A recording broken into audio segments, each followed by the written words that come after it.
こんにちは。熊本恵みキリスト教会の山賀です。今日はクリスチャンは教会に行くべきですかということをお話ししたいと思います。なぜこういうお話をするかというと、今日本では教会に行かなくなったクリスチャンが本当に増えているからです。この数年間、私の教会にも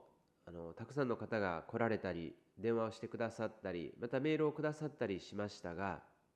そのうちの本当に多くの方が、自分はクリスチャンだけど何年ももう教会には行っていませんとおっしゃっていました。で、私は4年前まで7年間海外に住んでいましたが、その7年の間にこの傾向は本当に強まったと思います。教会に行かないクリスチャンが本当に爆発的に増えたなという印象です。で、どうしてそうであるのか。一番大きな理由というのはやはりコロナ禍だと思うんですね。コロナ禍のゆえに教会に行けない時期があった。教会そのものがクラスターを発生させないために一時、教会での礼拝をやめていたというような時期がありました。なので、そのままずるずると教会に行かなくなってしまった方もいらっしゃると思いますし、また同じくコロナ禍のゆえにオンライン礼拝が増えた。オンラインで礼拝をしている教会が増えたと。そのことのゆえに、もう教会まで行かずに家で礼拝しましょうという人が増えたというのがあると思います。またもう一つはコロナ禍のゆえに、これからの世界情勢とかこの世の中どうなっていってしまうんだろうかということで、聖書に興味を持った人たちが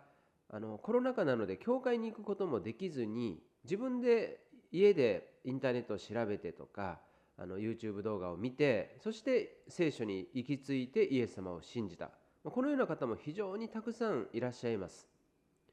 本当に多くの方がそういうふうに、この数年間コロナのをきっかけとしていろいろ動画を見ているうちに、聖書が本当のものであると分かりました、イエス様を信じましたと。でも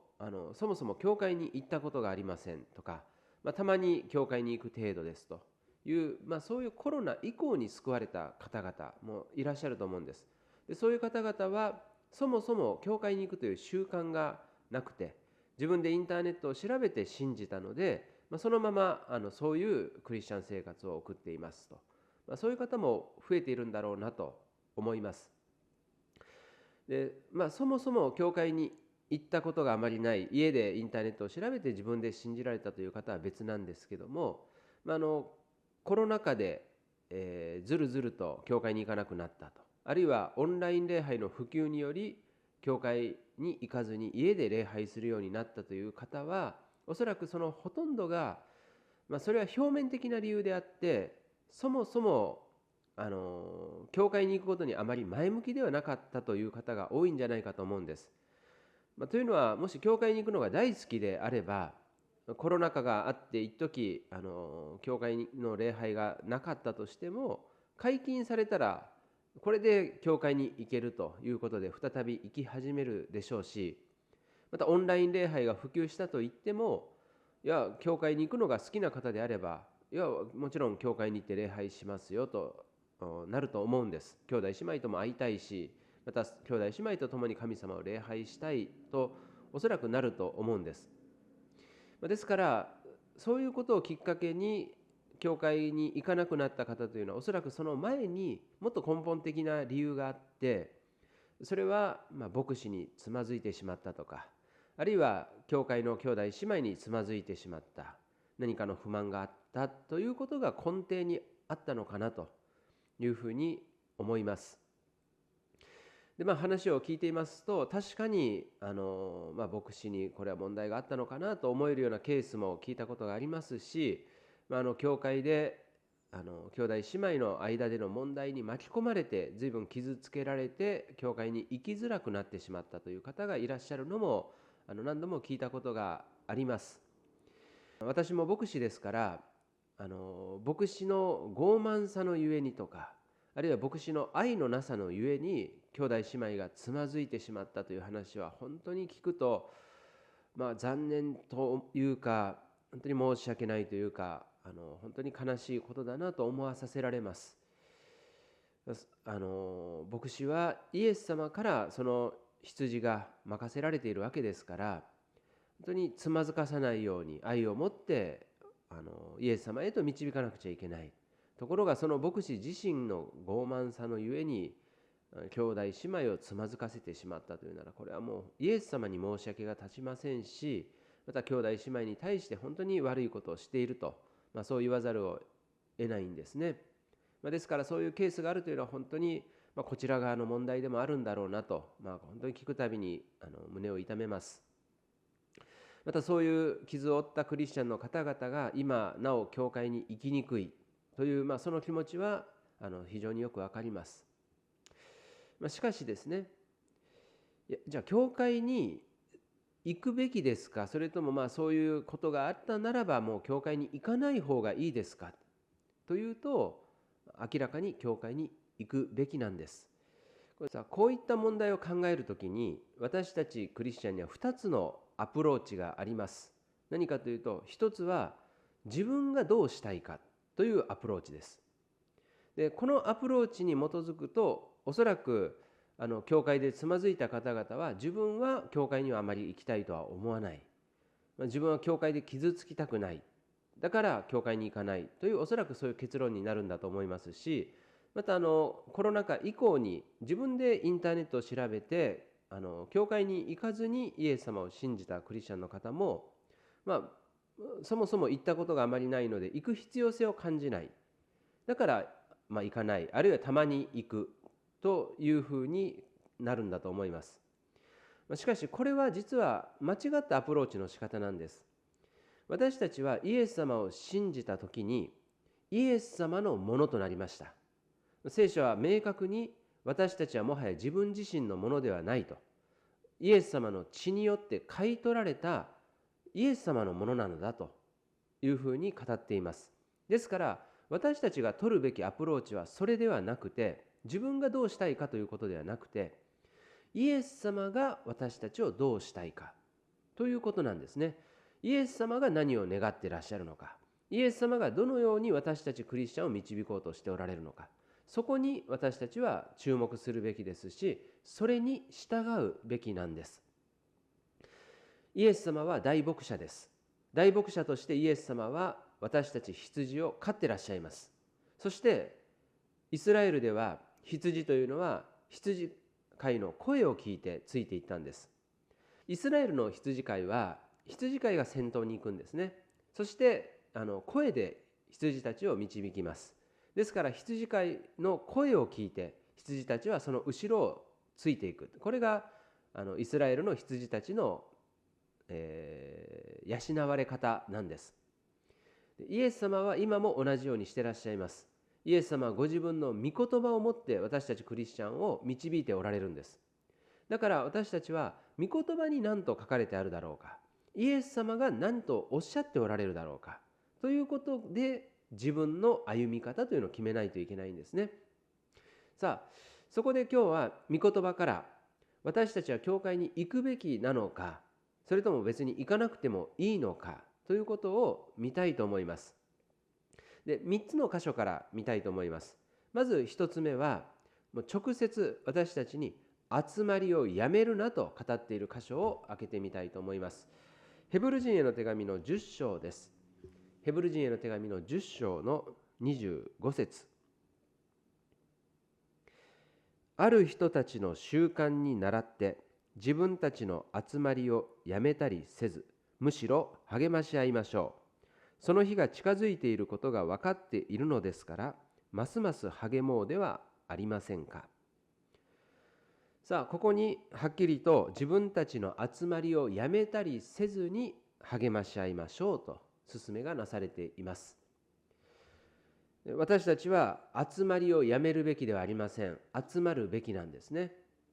しかも自分たちのと書かれてあります。ということは、ここにすでに群れ、自分たちの集まりと呼ばれる一つ一つの地域教会があったということが分かります。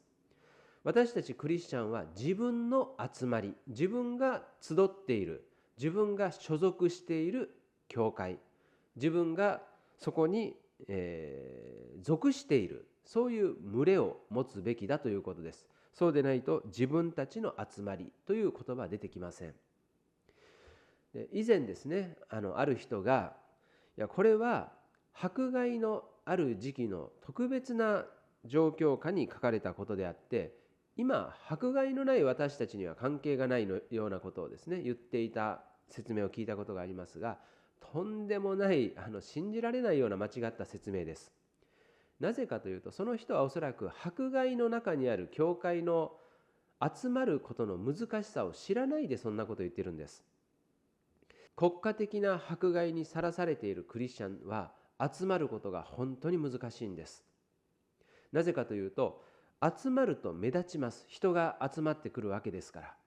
そして迫害下においては目立つことは致命的なんですね。しかも決まった曜日に集まってくるというのはもう本当に危険極まりない行為なんです。ですからそういう時に、このイエス様のためだったら迫害を受けても構わないという思いがなければ集まることはできないんです。しばらく迫害が収まるまでちょっと今はやめておきましょうというふうになる誘惑が常にあります。でもここでヘブル人への手紙の著者は、ある人たちがすでにそうしているように集まりをやめたりはしないでおきましょうと。たとえ迫害があっても、たとえ危険があっても集まりましょうということを勧めているんです。でちなみにですが、聖書を見ても、また1世紀から4世紀までのクリスチャンの歴史を見ても、クリスチャンたちは日曜日に特に集まるということを行っていました。使徒の働きを見ると、最初クリスチャンたちは毎日集まっていたんですね。しかしそれはもう本当に初期のわずかな時間です。なぜかというと、当然クリスチャンも仕事をしないといけないからです。仕事をしないといけないので、毎日集まるということは全てのクリスチャンにはできません。しかし彼らは週に一度少なくとも集まろうとしたんです。それはおそらく旧約時代において、神様が律法の中ではユダヤ人に対して安息日に礼拝すること、安息日を覚えてこれを聖とせよと語っておられることを、当時のクリスチャンたちは皆知っていたからです。週に一度少なくともこの日は神様のための日であると定めなさいということですね。聖とするというのは神様用にするという意味なんです。ですからユダヤ人たちは安息日は神様のための日である。仕事をするためじゃない。あるいは自分の趣味に使うためじゃない。これは神様を礼拝し、神様に感謝を捧げるための神様用の日であるとして土曜日の礼拝を守っていました。私たちクリスチャンはユダヤ人ではありません。ユダヤ人のクリスチャンもイエス様を信じたならば、立場においてはすでにユダヤ人ではなくて教会に入れられています。ですから私たちは土曜日安息日に集まるようにと言われていないんですが、しかし使徒の働きを見ますと、明らかに初代のクリスチャンたちはイエス様の復活を記念として日曜日に集まるということを行っていたんです。使徒の働きの20章7節を見ますと、週の初めの日にパンを裂くために集まったという記事が出てきます。週の初めの日という言葉は原文で見ると安息日の翌日にと書かれてあります。ですから日曜日ですね。日曜日にクリスチャンたちは集まってパンを裂いていたんです。イエス様の十字架を記念していたというわけです。また使徒の働きだけではなくて、コリント人への手紙第1の16章1節2節を見ると、コリントのクリスチャンたちに対して週の初めの日、これも同じく安息日の翌日に献金を集めておきなさいということが命じられています。なぜ日曜日に献金を集めるのかというと、クリスチャンたちが日曜日に集まっていたので、そこで献金を集めると全てのクリスチャンの献金を一括で集めることができるんです。みんなにそれぞれ個別で集める必要がないという意味ですね。ですからそこも明らかに日曜日にクリスチャンたちが集まっていたということを教えている箇所です。またさらに言うと、イグナティウスという教父教えの父と書いて教父というんですが、そういう指導者がいました。彼は使徒ヨハネの直弟子なんですね。彼が残した書物、手紙などが複数分かっています。でその中に、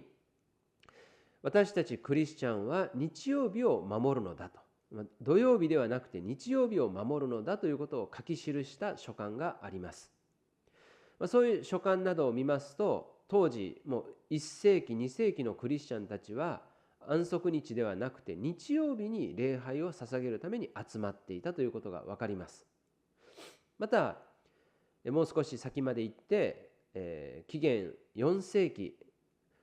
ローマ帝国がいわゆるキリスト教化した。その結果どうなったかというと、ローマ帝国は日曜日を休みとします。これはクリスチャンたちが日曜日に集まっていたので、礼拝を捧げていたので、それを許容したということなんです。そのためにその日を休みとした。ですから、その歴史を見ても明らかなように、1世紀から4世紀に至るまでクリスチャンたちは日曜日に集まること、これを非常に重要視し、そしてそれが神様の御心であると確信して、いつも共に集まることをやめずにいたということなんです。ですからこのヘブル人への手紙の10章25節にあったように、私たちは自分の集まり、自分たちの集まりをやめないということを神様から求められているということなんです。これは非常にはっきりとした神様の御心です。ですから、集まりを今やめてしまっている、あるいはそもそもそういう教会の集まりに属したことがないという方は、まずこの箇所からですね、集まらないといけないんだと。しかもそれはなんかあっちの集まりこっちの集まりと適当にその時その時に集まるというよりは、自分たちの集まりと言われるそういう集まりがあるのだということ、これぜひ知っていただきたいと思うんです。次に2つ目ですが、今度は教会に行かない人が時々おっしゃるこういった理論が間違っているということをお話ししたいと思うんです。どういった理論かというと、私は個人的にイエス様と結びついている、だから教会のつながりを必要としない、あるいは人間とのつながりを持っていないけどもそれは構わないという考えですね。人間とのつながりを持たずともイエス様との交わりを持っているからいいじゃないですかと。で、もちろんそういう方もイエス様に愛されている、これは事実です。私は何も教会に集まっていない人はイエス様に憎まれているとか、あるいはイエス様はそういう人を軽んじているということを言っているのではありません。また教会に行かなければ救われないとか、そんな話をしているのでも全くありません。個人的にイエス様を信じているならば救われていますし、またイエス様の愛の対象です。ですが、じゃあ私はイエス様と個人的につながっているから人間的なつながりはいらないと。いや、むしろ人間的なつながりは自分にとっては妨げになる、つまずきになるという考えは聖書的なんだろうか。そうではないということをお話ししたいと思うんですね。今度はヨハネの福音書からお話をしたいと思います。ヨハネの福音書の15章、ヨハネの福音書の15章の非常に有名な例え話からお話をしたいと思います。15章の5節をご覧ください。私はブドウの木、あなた方は枝です。人が私にとどまり、私もその人にとどまっているなら、その人は多くの実を結びます。私を離れては、あなた方は何もすることができないのです。ここでイエス様は、私はブドウの木である、そしてあなた方は枝ですとおっしゃいました。これは、イエス様と枝である私たちの有機的な結びつきについて教えている箇所です。枝がブドウの木についていなければ当然実を結ぶことはできません。その木の幹から、またもっと言うと根から水が吸い上げられ、養分が吸い上げられ、それが枝に伝わることで枝は実を結ばせることができます。ですから私たちクリスチャンにとっても何よりも必要なのはイエス様にしっかりと結びつくことなんです。そうでなければ救いは失いませんけども、実を結ぶことはできなくなってしまいます。さあ、ではこのイエス様にとどまるということはどういうことなんでしょうか。私たちは聖書を学ぶときに必ず文脈をずっと見ていかないといけないんです。でこの後ろをそのまま読んでいきますと、イエス様はイエス様にとどまるということがどういう意味なのかということを教えてくださっています。例えば7節を見ると、あなた方が私にとどまり、私の言葉があなた方にとどまっているなら、いう言葉が出てきます。つまり私たちがイエス様にとどまっている状態というのは、イエス様の言葉が私たちにとどまっている状態であるというんですね。これは当然じゃないでしょうか。先ほども言ったように、木の枝が木の幹につながっているなら、その幹から養分とか水がやってきます。同じように私たちがイエス様につながっているなら、イエス様からイエス様の言葉が私たちに糧として与えられていくということですね。ですからそういう人は必ず御言葉によって導かれる。本当にその人がイエス様につながっているならば、イエス様の御言葉を重んじるということです。そしてさらに、先を見ていきますと、9節にこうあります。父が私を愛されたように、私もあなた方を愛しました。私の愛にとどまりなさい。ですからイエス様にとどまるということは、イエス様の愛にとどまるということなんです。これは本当に素晴らしいことですよね。そしてじゃあイエス様の愛にとどまる人の特徴って何でしょう。10節を見るとこうあります。私が私の父の戒めを守って父の愛にとどまっているのと同じように、あなた方も私の戒めを守るなら私の愛にとどまっているのです。ここでイエス様は、私の戒めを守るなら私の愛にとどまっているのだと語ってくださっています。ですからもし誰かがイエス様という幹に本当につながっているならば、その人はイエス様の愛にとどまっているはずであり、そしてそういう人はイエス様の戒めを守っている。ちなみにこの守るという言葉ですけども、これは遵守するという言葉ではなくて、見守るという意味の言葉なんですね。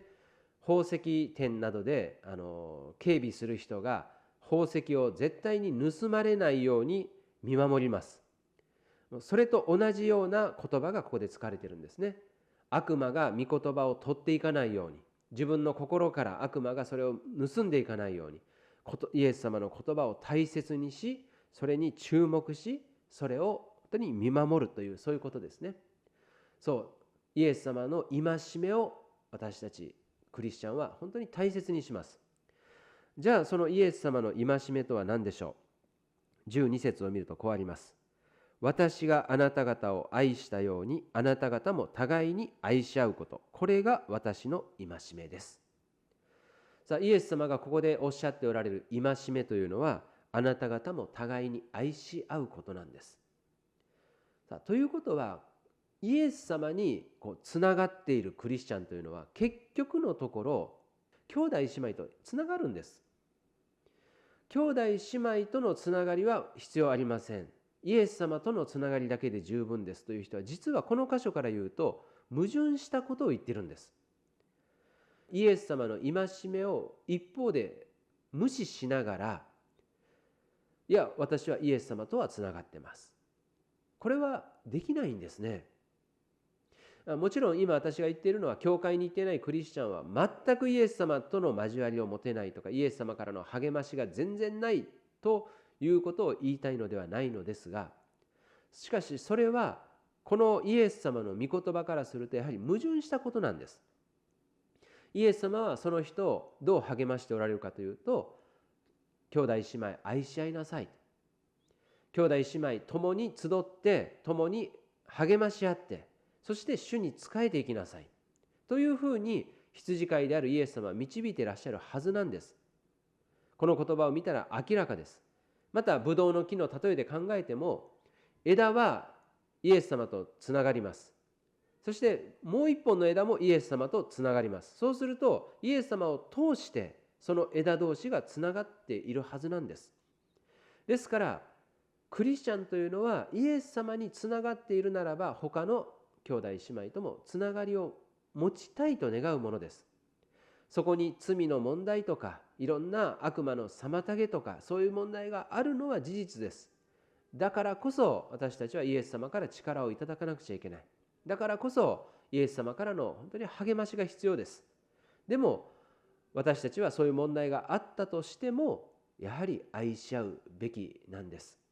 なぜかというと、それをしなければ結局私たちはイエス様にとどまり続けることができない。そしてイエス様にとどまらなければ、結局のところ私たちは何もすることができません。さあ、ですから私たちは兄弟姉妹愛し合うべきであり、愛し合うというならば、これは当然共に集まるべきです。愛していますけど会いたくありませんという愛は私はないと思います。そして3つ目なのですが、イエス様ご自身が大牧者としてご自分の信者たちをいくつもの群れに分けて、そしてその群れごとに指導者をお立てになって導こうとしておられるということが聖書から明らかです。ですから私たちは神様がお立てになったそういう指導者、これは聖書的な言葉で言うと長老たちなんですが、そういう長老たちのもとに集まって群れとなるべきです。さあ、これもいくつかの箇所から見たいと思いますが、ヨハネの福音書の21章をまずご覧ください。ヨハネの福音書の21章の15節をお読みいたします。彼らが食事を済ませたとき、イエスはシモン・ペテロに言われた。ヨハネの子シモン、あなたはこの人たちが愛する以上に私を愛していますか？ペテロは答えた。はい、主よ。私があなたを愛していることはあなたがご存知です。イエスは彼に言われた。私の子羊を飼いなさい。さあ、ここでイエス様はよみがえられた後、弟子たちと再びお会いされた時に、ペテロに私の子羊を飼いなさいと命じておられます。またその後16節でも私の羊を牧しなさい。17節でも私の羊を飼いなさいと命じておられます。さあ、この箇所から明らかなように、イエス様はご自分が天に帰って行かれた後、天から信者たちを大牧者として導くにあたって、ペテロとかまた他の12弟子もそうなんですが、そういう指導者たちをいわば牧者として羊飼いを行うものとして立ててらっしゃるということなんです。それは逆に言うと、一人一人の羊たち、一人一人の信者たちに関して言えば、神様がお立てになったペテロの指導者としての権威を認めて、そこに集まって、そして共にイエス様を礼拝し、イエス様に仕えていくべきであったということなんです。いや、私はイエス様の権威を重んじるから人間の権威を認めませんという、そんな矛盾したことを言う人がいますが、その人はこのイエス様の言葉をどう説明するんでしょう。イエス様がペテロに私の羊を飼いなさいとおっしゃっておられる。であれば、私の羊と呼ばれている者たちはペテロの権威を認めて、そしてペテロの指導のもとで共に神様に仕えるべきであったのです。そしてこれは十二弟子だけではなくて、教会が発展していくとともに、長老たちと呼ばれる人たちにそのような働きが与えられていきます。使徒の働きの20章を見ますと、パウロが語ったメッセージの中にそのことが出てきます。使徒の働きの20章の28節をご覧ください。こうあります。あなた方は自分自身と群れの全体に気を配りなさい。神がご自分の血をもって買い取られた神の教会を牧させるために、聖霊はあなた方を群れの監督にお立てになったのです。さあ、ここにあなた方は自分自身と群れの全体に気を配りなさいとパウロはある人たちに命じています。このあなた方はというのは誰のことなんでしょうか。この会話は17節から始まります。で17節を見るとこうあるんですね。パウロはミレトスからエペソに使いを送って教会の長老たちを呼び寄せた。で彼らに語り始めます。ですからあなた方というのは教会の長老たちなんです。教会の長老たちは神様が神の教会を牧させるために群れの監督としてお立てになった者たちです。イエス様は羊たちを群れとして取り扱っていらっしゃる。そして羊の群れには当然羊飼いが必要です。その羊飼いとは誰ですか？もちろんイエス様は大牧者なんですが、ここを見ると長老たちなんです。長老たちが神の教会を牧する必要があった。そしてそのために群れの監督として立てられている。監督には当然監督者としての権威が与えられています。もし道からそれてしまった羊がいるなら、それを戒める。それは間違っていますよという責任が監督には与えられていました。これは羊がもし道を外したならば、羊飼いがそっちじゃないよということを教えるのと同じです。また羊飼いは大牧者であるイエス様がどちらに群れを導こうとしておられるのかということを見ながら、その大牧者に従っていくんです。その大牧者に従っている群れの監督の動きに群れの羊たちは従っていくんですね。そうやって教会全体としてイエス様の導きに従っていく。これが新約時代、教会時代においてイエス様が取っておられる信者の導き方なんです。だから時々イエス様が私たちの権威であり、私たち一人一人は直接イエス様に従っているから、そういう教会の中の権威とか教師とかそういうものいらないんだという、もう本当に非聖書的なことを言う人がいますけども、それはどう見ても聖書から指示されません。またもう開けませんが、コリント人への手紙の第1を見ると、1章にですね、コリントの教会の分裂の問題が書かれてありますが、その分裂の中に、私はケパにつく、私はパウロにつく、私はアポロにつく、私はキリストにつくというね、そういう4つの分裂を起こす人たちがいたということが分かります。でアポロにつくとかね、パウロにつくとかケパにつくというのは分かりやすいんですけども、私はキリストにつくと言って分裂を起こす者たちもいたということが書かれてあります。これ4番目の私はキリストにつくっていうのは、言葉から見ると非常に正しいように見えるんです。でもパウロはそのことを明らかに分裂を起こすものの一つの例として語っているんです。それはどういう人たちかというと、私はキリストにつくから人間の指導者にはつきません。教会の群れのリーダーは誰々かもしれないけど、私はそんなものを認めません。私はイエス様に従っています。という、そういう意見なんですね。その人は何が間違っているかというと、イエス様ご自身が群れを牧させるために監督者として長老たちを立てておられるということを無視していることなんです。これは本当に危険な考えです。で私が今回こういう動画を出そうと思ったもう一つの理由が、今 YouTube の動画などで教会に行かなくてもいいんだと、一人一人がイエス様につながっていたらそれでいいんだということを助長するようなメッセージを言う人たちがちらほらと見受けられることです。で教会に行けていないクリスチャンの方はそういうメッセージを見たらね、安心すると思うんです。よかった、自分は教会に行けてないけどもそれでも別にいいんだと、そういうクリスチャンが他にもたくさんいるんだと、イエス様と直接結びついていたらそれでもイエス様は自分を愛してくださっていて、だから問題ないんだと思ってしまうと思うんです。何度も言いますが、その人が教会に行けてなくてももちろんイエス様はその人を愛していらっしゃいます。だけどイエス様はその人が自分の群れと呼ばれる、イエス様がその人を導こうとしておられる教会に行くことを願っていらっしゃるんです。だから皆さん、そういう教会に行かなくても別にいいんだと、直接イエス様と結びつけばそれで構わないんだと、それが新約時代の導き方だなんていう偽教師には絶対騙されないでください。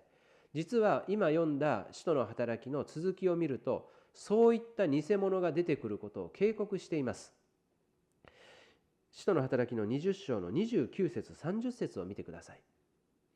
私は知っています。私が去った後、凶暴な狼があなた方の中に入り込んできて、容赦なく群れを荒らし回ります。またあなた方自身の中からもいろいろと曲がったことを語って、弟子たちを自分の方に引き込もうとする者たちが起こってくるでしょう。そう、パウロはエペソの長老たちに警告しています。凶暴な狼がやってくるんだと。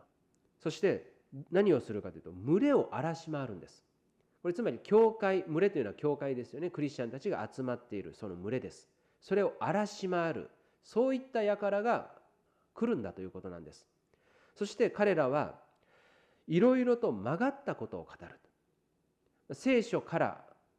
間違ったことを語るんです。そして弟子たちを自分の方に引き込もうとする。いわゆる既存の教会、教会にいろいろ問題があるにしても、少なくともイエス様の名によって集まっている群れです。その群れから自分たちの方に人々を引き寄せようとする、そういった者たちが出てくるのだと聖書は警告しています。今まさにパウロが警告していたように、教会を荒らし回ろうとする、あるいは人々を自分たちの方に引き寄せようとする、そういった者たちが YouTube 動画上でもメッセージをアップしているのを見て、これは聖書に基づいて語らなくちゃいけないと、そう思わさせられて今回このメッセージをアップしています。まだ教会に行けていない愛する兄弟姉妹に心からお勧めをしたいと思うんです。自分が何をしたいか、自分にとって教会が居心地がいいか悪いか、あるいは人との交わりが得意か苦手かということの前にですね、ぜひまずイエス様があなたを群れとして導こうとしておられるということ、それを聖書からぜひ認めていただきたいんです。自分たちの集まりと呼ばれる、そういう集まりがあるべきであるということ、群れと呼ばれるそういう集まりがあるということ、そして群れの中には当然羊飼いがいて、それはイエス様が立てておられる長老たちであるということ、これをまず認めていただきたいと思うんです。そしてその上で、じゃあどの教会に行ったらいいんでしょうか、これもイエス様視点で見ていただきたいと思います。先ほどアプローチには2通りの方法があると言いました。自分がどういうものを好むか、自分がどう思うかというのが私たち視点のアプローチですが、教会を選ぶという言葉も使いたくありませんが、仕方ありませんのでね、教会を選ぶというならば、私たちは神様視点、イエス様視点で選ぶべきです。この動画の続きとしてもう一本メッセージをしたいと思うんですが、教会の選び方についてお話をしたいと思います。教会をどう選ぶべきかということについてもいろんなメッセージ動画が出されています。でも私が聞いたのは全て人間視点の選び方です。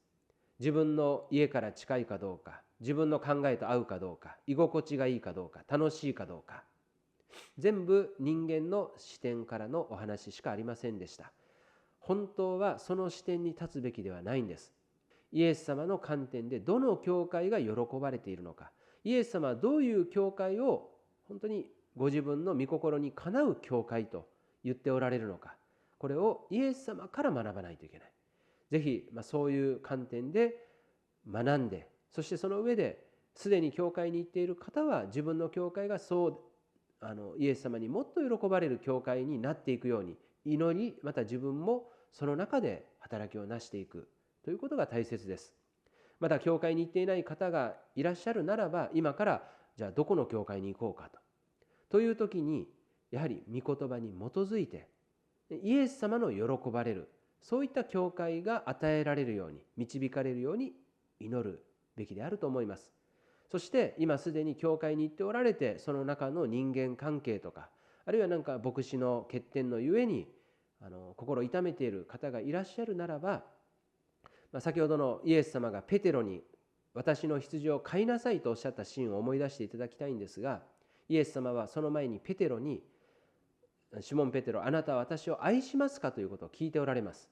でペテロが、はい、主よ、私はあなたを愛しますと答えるたびに、イエス様は私の羊を飼いなさいと言っておられるんです。ですから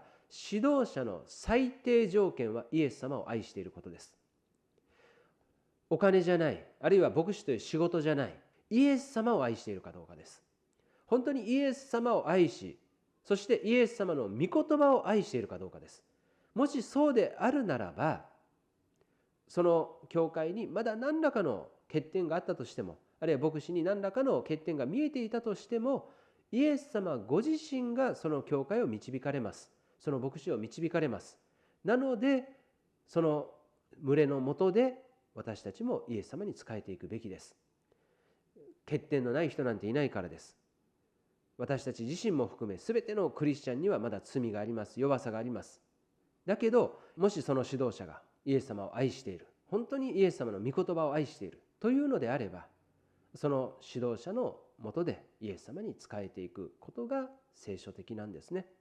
どうか私たち、教会に行くべきですかというその質問に対して聖書から教会に行くべきですとはっきりと知るものでありましょう。そして願わくば、その教会が本当に祝福されるように、神様により用いていただけるように、私たち自身もその教会の中で共に主に仕えるものでありたいと思います。では終わります。